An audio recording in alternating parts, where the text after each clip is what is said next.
கொள்கை, கோட்பாடு எதுவும் இல்லாம அரசியல ஒரு பொழுதுபோக்காக சிலர் நினைச்சிட்டு வராங்க அப்படின்னு தாவேக கட்சியை துணை முதல்வர் உதயநிதி மறைமுகமா விமர்சித்திருக்காரு.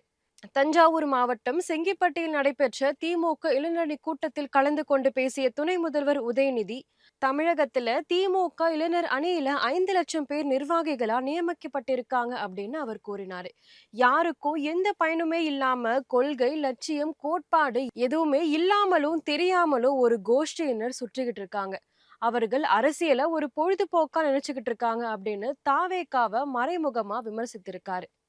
அரசியல் என்பது மக்கள் பணி. அது ஒரு கமிட்மெண்ட், டெடிகேஷன் என்பத திமுகவினர் காட்ட வேண்டும். தமிழக சட்டப்பேரவை தேர்தல் டெல்லிக்கும் தமிழகத்துக்கும் நடக்கும் போர் அப்படின்னு மீண்டும் அமையப் போவது திமுகவின் 2.0 அரசு தான் அப்படின்னு உதயநிதி கூறினாரு. தமிழக சட்டப்பேரவை தேர்தல் வர உள்ளதால அடிக்கடி பிரதமர் மோடி, அமித்ஷா தமிழகத்துக்கு வருவாங்க.